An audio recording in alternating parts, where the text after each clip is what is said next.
Did you have a family doctor looking after you? Yeah, he was. I love delivering babies. I loved working with moms. And yet as I traveled around the world, I saw such a discrepancy between the way women are treated in some places versus another. Everything going okay? Here in North America, mothers are cared for, their babies. We do everything that we can to save a mother's life. And yet, when you go to other places around the world, women literally bleed to death and there's no help for them. And to me, as a Christian and one who just loves people, I say to myself, how is that? How can that be in this world that there's such a discrepancy? Dr. Jean Chamberlain Froese is a Hamilton obstetrician, McMaster University Associate Professor and gynecologist, who has made it her life's work to help provide adequate health care for mothers in East Africa. Back in 2002, 2003, where a group of us got together and said, how do we bring about the systemic change that is needed for safe motherhood? We'll just take a moment just to have a look inside. There's a lot of social and cultural issues that keep women from delivering in a safe place. Over half of the women do not have a skilled attendant with them. So instead of just taking a medical approach and saying, well, let's build more hospitals and train more health workers, together with some colleagues of mine in Uganda, we really brainstormed together to say, how do we get non-medical people involved? How do we get politicians, journalists, social scientists, faith leaders involved in saving the lives of mothers? You know, it's not by chance that we have good health care for mothers here in Canada. All of those people behind the scenes are advocating for safe motherhood because it's what we do. We value women. How does a young woman born in St. Thomas, Ontario, end up changing things for women half a world away in East Africa? By the time I was 7 or 8 years old, I wanted to be a missionary doctor somewhere in East Africa, but I didn't really realize what my role would be. I thought I would be doing mostly clinical work, standing there saving babies. I think my parents really instilled in me just that heart for people who do not have, and that you've been blessed with so much, so what can you do? Not out of guilt, but really just out of joy in your heart, and I think that's been one of the greatest gifts that they've given me. Expect the men to provide the shelter. So the Save the Mothers program is a Masters of Public Health Leadership program that's held at the Uganda Christian University. And every year we're taking 60 students into the program. These students are not regular students. They are professionals working in various spheres of influence. They may be in parliament, they may be in the media, they may be in faith communities, they may work for various non-governmental organizations that are involved in some sort of development in the country.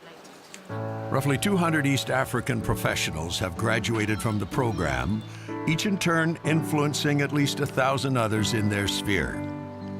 Everybody got it? Yeah. Any questions? Please, very important for you to understand that. Okay? Froese's tireless work has earned her the Prix d'Excellence, a Royal College of Physicians and Surgeons of Canada award that recognizes doctors who go beyond the call of duty. I think the people that have really been the most influential in my life in terms of my East African experience has been Dr. Florence Marimbi and Dr. Pius Okong, who have really helped me start the Save the Mothers program and are the Ugandan directors. And they have just been great examples to me of people who stay in a situation that's difficult. I mean, at any time they could pick up and go to Australia, the UK, or whatever. These people have got their PhD, they're obstetricians, they've got credentials as long as your arm, and yet they stay there because they believe in what they're doing. And they've been a great encouragement to me. What are the values and skills that are part of the makeup of this remarkable woman that equip her to help bring lasting change in the developing world? She's gifted as a communicator, she's a gifted motivator, she's a team leader, she's an administrator, she obviously delivers babies, but that's really, in the context of Save the Mothers, the smallest portion of her giftedness. She is more of the type of person who can give people vision.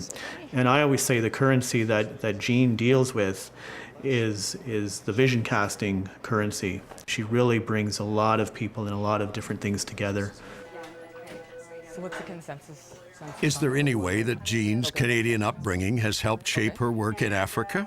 I think that's one of the strengths of the Canadian culture, is that we listen to one another, we respect one another, and I think that has really equipped me well for the work that I do in East Africa.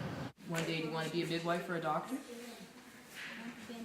Wow, You know, I heavily believe in the importance of training people on the ground in these developing countries. If we're just going over and giving aid is not enough to help the mothers 10 years from now. We need to be changing systems in these developing countries so that there's safe motherhood available for mothers even 15 years from now. Sit down. Did everybody wash their hands? Did everybody wash? Okay. All right. Father in heaven, we do thank you for this food. We ask that you bless it. We thank you for... Somebody took a photo of me back in 1998, and then Tom happened to see it in 1999, and being a journalist and rather bold, he actually ended up calling me through a mutual connection, and we ended up becoming friends, and that's really how we met. You did a whole lap around it. That's great. Now, were you in there because it was raining? I always joke with people I was never going to marry a doctor, and marrying a journalist was a great selection in terms of my career, and I think it has been for Tom to also marry a doctor. And I remember asking him, are you willing to go overseas, because I knew that was where my career was going to be, and he said nope. So I kind of stroked him off the list, but God gave him a change of heart, and I think his career has really blossomed since he's been overseas. Married for 11 years, Jean and Tom and their 3 children spend 8 months of the year living in Uganda. Elizabeth is 9 years of age, born at St. Joseph's Hospital here in Hamilton. Jonathan is 7, also born here, and then Hannah is 6. She's our little Ugandan daughter. Our binational family is a wonderful way to go through life. We, of course, have adopted Hannah.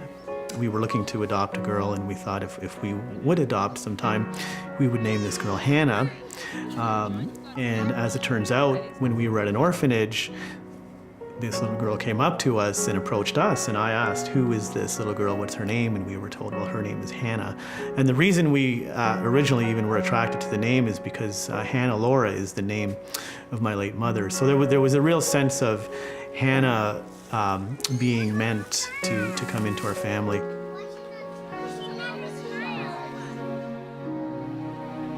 I remember one Christmas, it was the first Christmas she was with us, and we asked all the children, so what did you like most about this past Christmas?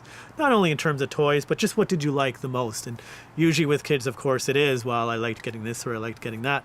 Well, Hannah said what she liked getting the most was mommy, daddy, brother, sister. I always think of Mother's Day with Hannah, and just think that first Mother's Day that she was with us. This was the first time she'd ever had a mother on Mother's Day. And so I think it's a real reminder in our own family of why we are doing what we're doing with the Save the Mothers program, is to provide a home for children, because that's what children really need, is a father and a mother to look after them. So I think Hannah in our home is a very personal reminder to us about that. So living in Uganda for 8 months and living in Canada for 4 months a year is an incredibly healthy way for the family to go through our days. The children are getting an education beyond what any money could buy. They go to school in Uganda, they go to an international school, and they also attend school for a short while they're here in Canada. Well, there's a whole story behind our front lawn and our whole compound, as they call it. It's become a real community play area. And so we have a hockey pad where on Friday nights, expats and Ugandans will come and play ball hockey. Our place is really kind of activity central. I'm so aware, and my husband together, of how important it is for us to make a good life for the children as well, too, that they're not just tag-alongs, that they're very much part of the work that we do. And certainly in the developing world, as a woman, having children is just so important. That's the first thing a woman will ask you, and so she can relate so much more to you if you say, yes, I have children. Now, of course, being a mother here in North America is very different than being one in Uganda, but it helps me to be able to share some of the struggles that those women have. Each year in Uganda, 7,000 women die of pregnancy-related complications. Save the Mothers is changing that for women like Helen. A cesarean section saved her life and the life of her baby. Now they're both going home.